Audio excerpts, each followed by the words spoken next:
اس کے دل کا معاملہ اللہ کے ساتھ ہے. اللہ پر ایمان لانے سے پہلے اللہ کے علاوہ پوجے جانے والے ہر معبود باطل کا انکار مومن پہ فرض ہے. ہر شخص پر لازم ہے وہ اپنے معاشرے میں پوجے جانے والے معبودوں کا انکار کرے اور اسے سنت ابراہیمی پر عمل کرنا ہوگا. سنت ابراہیمی کیا ہے کہ وہ تمام معبودوں سے علیحدگی اور بیزاری کا اعلان کرتے ہیں. قد كانت لكم اسوة حسنة في ابراہیم والذین معه. قد كانت لكم تمہارے لیے ہے اسوہ حسنہ فی ابراہیم والذین معہ. ابراہیم علیہ السلام اور ان کے ساتھیوں کی زندگی میں وہ اسوہ حسنہ کیا ہے, وہ آئیڈیلائز زندگی کیا ہمارے لیے اللہ نے پیش کی ہے. اذ قالوا لقومہم جب ابراہیم اور اس کے ساتھیوں نے اپنی قوم سے کہا تھا انا براء منکم, ہم تم سے بری ہیں. اہل شرک کو اپنی بیٹیوں کا نکاح دینے والوں, اہل شرک کو محبت سے امام بنا لینے والوں, اہل شرک کے سرداروں کو اپنے جلسوں کا صدر بنا لینے والوں, اپنے تنظیموں کا رہبر بنا لینے والوں. ابراہیم علیہ السلام کی زندگی میرے اور آپ کے لیے آئیڈیل کیا ہے؟ ان براء منکم, ہم تم سے بری ہیں, بیزار ہیں. 11ویں کی کھیر لے کر کوٹھے پہ پھینک دے لینے والوں, انہیں پتہ نہ لگے کہ ہم کون ہیں. وَمِمَّا تَعْبُدُونَ مِن دُونِ اللَّهِ, ہم تم سے بھی بری ہیں. اور جن جن کو تم پوج رہے ہو, جہاں جہاں ماتھے ٹیک رہے ہو, جن جن کو پکار رہے ہو, جس جس کا طواف کر رہے ہو, جس جس کے لیے رکوع کر رہے ہو, جس جس کو مشکل کشا اور حاجت روا مانا ہے, ہم تم سے بھی بیزار ہیں. وَمِمَّا تَعْبُدُونَ مِن دُونِ اللَّهِ, اور جن کو تم نے اللہ کے علاوہ اپنا معبود, مشکل کشا, حاجت روا, غوث آدم, بری کرنے والا, تم نے اس کو یہ نام دے رکھے ہیں, ہم ان سے بری ہیں. وَمِمَّا تَعْبُدُونَ مِن دُونِ اللَّهِ كَفَرْنَا بِكُمْ, ہم تمہارے منکر ہیں, تمہارا کفر کر رہے ہیں.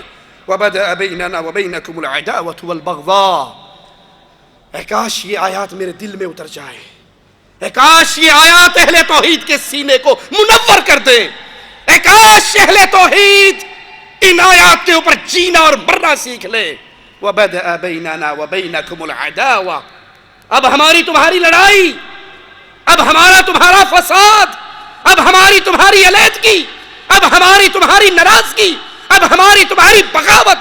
ارے جن سے بغاوت کرنے کا رب حکم دیتا ہے اس کے ساتھ بیٹی کا رشتہ نہیں کیا جاتا. جس کے ساتھ بغاوت اور نفرتوں کا اللہ حکم دیتا ہے اس کو مسجد کا امام نہیں بنایا جاتا, اس کو اپنا قائد اور لیڈر نہیں مانا جاتا, اس کے لیے جینے مرنے کی باتیں نہیں ہوتی, اس کے ساتھ پیار و محبت کے معاملے نہیں ہوتے. ہماری تمہاری جنگ ہے, ناراضگیاں ہیں, عداوتیں ہیں, غصہ ہے, ابداً ہمیشہ کے لیے ایک راستہ ہے, یہ عداوتیں محبتوں میں بدل جائیں, یہ پیار و محبت کی فضائیں قائم ہو جائے. کب؟ جب الیکشن کا سیزن آئے گا تمہارے پاس ووٹ مانگنے آئیں گے تب. یہ اہل شرک سے جب نفرتیں محبت میں بدلیں گی کب؟ جب قربانی کا سیزن آئے گا, ہم نے کھلے اکٹھی کرنی ہوگی, کھلا سانوں دیا جائے. نہیں, وہ موقع یہ نہیں ہے. وہ اتحاد کی فضا کہاں ہے؟ آئیے قرآن سے سنیے. حتی تؤمنوا باللہ وحدہ, جب تم بھی یہ ایمان لے آؤ داتا صرف عرش والا ہے, غوث اعظم صرف عرش والا ہے, مالک الملک وہی ہے, وہی رازق ہے, خالق ہے, غریب نواز ہے, بندہ نواز ہے, بندہ پرور ہے, موت و حیات کا مالک ہے, مشکل کشا ہے. حتی تؤمنوا باللہ وحدہ, جب تم تنہا یکتا اللہ کی ذات, اس کی صفات اور اس کی عبادت کرنے والے بن جاؤ, ذات و صفات میں کسی اور کو شریک کرنا چھوڑ دو, سچا ایمان لے آؤ, پھر ہماری تمہاری محبتیں دوبارہ قائم ہو سکتی ہیں. اور اگر یہ نہیں کرتے تو ہماری تمہاری دوستیوں کے سارے راستے بند ہیں.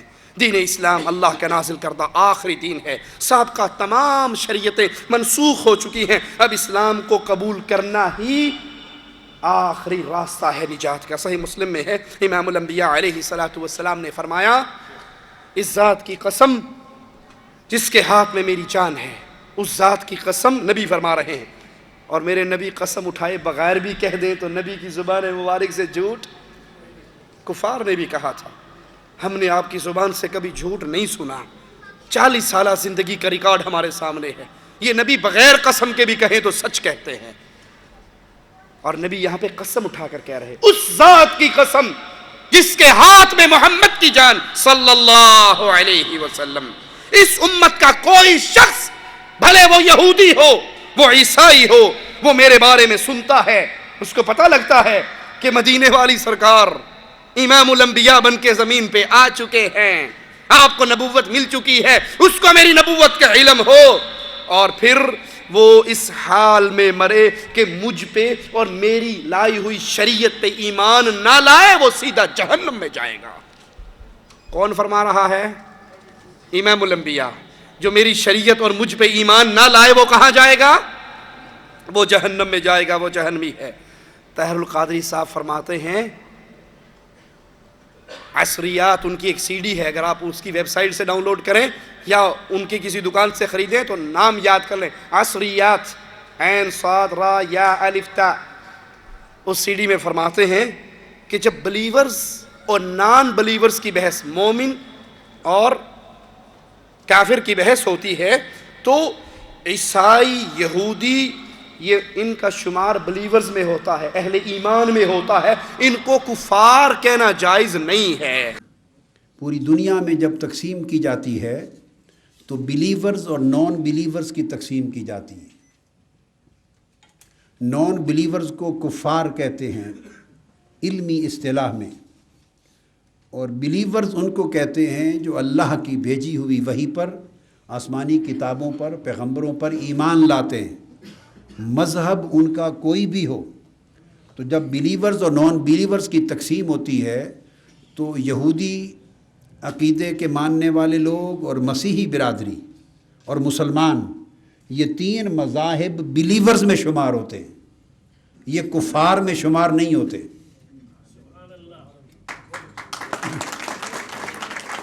انا للہ و انا الیہ راجعون۔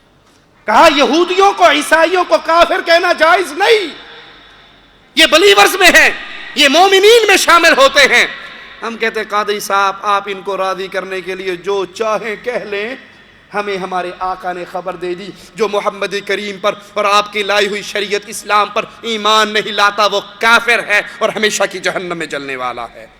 یاد رکھیے جو شخص رسول اللہ کے آ جانے کے بعد تورات اور انجیل کی تعلیم پر عمل کرنے والوں کے بارے میں یہ عقیدہ رکھے، وحدت ادیان کا یہ عقیدہ رکھے، یہ بھی ٹھیک ہیں، یہ بھی ہمارے ہیں اور یہ بھی ہمارے ہیں، یہودی بھی ہمارے ہیں اور عیسائی بھی، یہ سب مومنین ہیں، یہ سب جنت میں جانے والے ہیں، تو یہ شخص گمراہ ہے، یہ کافر ہے، اس کا دین ایمان سے کوئی تعلق نہیں ہے۔